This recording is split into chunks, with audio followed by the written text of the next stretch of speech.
Hello. Welcome to our Fireside reading. Tonight we are continuing to journey through the book of Luke, studying the life of Jesus. And we are now on chapter 23. So join me tonight as we begin at verse 1, where Jesus is handed over to Pontius Pilate. Then the whole multitude of them arose and led him to Pilate. And they began to accuse him, saying, We found this fellow perverting the nation and forbidding to pay taxes to Caesar, saying that he himself is Christ, a king. Then Pilate asked him, saying, Are you the king of the Jews? He answered him and said, It is as you say. So Pilate said to the chief priests and the crowd, I find no fault in this man. But they were the more fierce, saying, He stirs up the people, teaching throughout all Judea, beginning from Galilee to this place. When Pilate heard of Galilee, he asked if the man were a Galilean. And as soon as he heard that he belonged to Herod's jurisdiction, he sent him to Herod, who was also in Jerusalem at that time. Now, when Herod saw Jesus, he was exceedingly glad, for he had desired for a long time to see him, because he had heard many things about him, and he hoped to see some miracle done by him. Then he questioned him with many words, but he answered him nothing. And the chief priests and scribes stood and vehemently accused him. Then Herod, with his men of war, treated him with contempt and mocked him, arrayed him in a gorgeous robe, and sent him back to Pilate.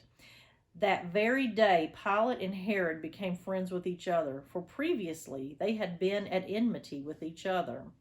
Then Pilate, when he had called together the chief priests, the rulers, and the people, said to them, You have brought this man to me as one who misleads the people.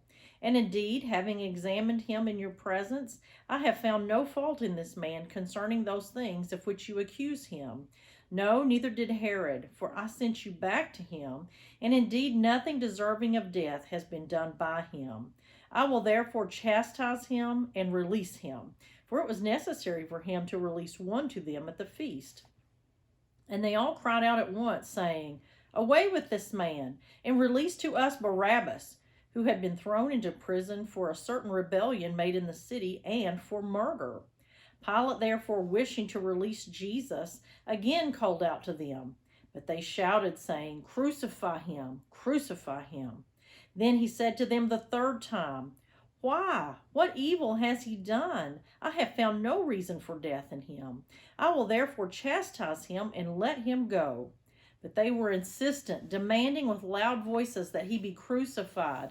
And the voices of these men and of the chief priests prevailed. So Pilate gave sentence that it should be as they requested, and he released to them the one they requested, who for rebellion and murder had been thrown into prison. But he delivered Jesus to their will. Verse 26, the king on a cross. Now as they led him away, they laid hold of a certain man, Simon a Cyrenian, who was coming from the country, and on him they laid the cross, that he might bear it after Jesus. And a great multitude of the people followed him, and women who also mourned and lamented. But Jesus, turning to them, said, Daughters of Jerusalem, do not weep for me, but weep for yourselves and for your children. For indeed the days are coming in which they will say, Blessed are the barren wombs that never bore, and breasts which never nursed. Then they will begin to say to the mountains, Fall on us, and to the hills, cover us. For if they do these things in the green wood, what will be done in the dry? There were also 2 other criminals led with him to be put to death. And when they had come to the place called Calvary, there they crucified him and the criminals, one on the right hand and the other on the left. Then Jesus said, Father, forgive them, for they do not know what they do. And they divided his garments and cast lots. And the people stood looking on. But even the rulers with them sneered, saying, He saved others, let him save himself if he is the Christ, the chosen of God. The soldiers also mocked him, coming and offering him sour wine, saying, If you are the king of the Jews, save yourself. And an inscription also was written over him in letters of Greek, Latin, and Hebrew, This is the King of the Jews. Then one of the criminals who were hanged blasphemed him, saying, "If you are the Christ, save yourself and us."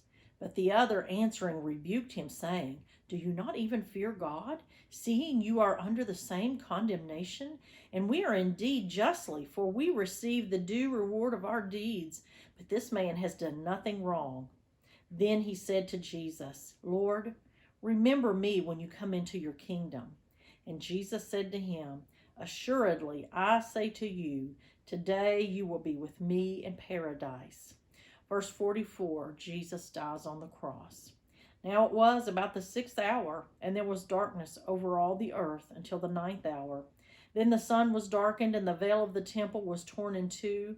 And when Jesus had cried out with a loud voice, he said, "Father, into your hands I commit my spirit." Having said this, he breathed his last. So when the centurion saw what had happened, he glorified God, saying, "Certainly this was a righteous man." And the whole crowd who came together to that sight, seeing what had been done, beat their breasts and returned. But all his acquaintances and the women who followed him from Galilee stood at a distance watching these things. Verse 50, Jesus is buried in Joseph's tomb. Now behold, there was a man named Joseph, a council member, a good man and just man. He had not consented to their decision indeed. He was from Arimathea, a city of the Jews, who himself was also waiting for the kingdom of God. This man went to Pilate and asked for the body of Jesus. Then he took it down, wrapped it in linen, and laid it in a tomb that was hewn out of the rock, where no one had ever lain before. This day was the preparation, and the Sabbath drew near. And the women who had come with him from Galilee followed after, and they observed the tomb and how his body was laid. Then they returned and prepared spices and fragrant oils, and they rested on the Sabbath according to the commandment. Thank you for joining us tonight. Tomorrow night, Christmas Eve, we will read the very last chapter, chapter 24 in the book of Luke, and you will hear the glorious ending to this chapter. Jesus may have died on the cross. They may have buried him in a tomb, but something beautiful is getting ready to happen. And we'll read about that tomorrow. God bless you.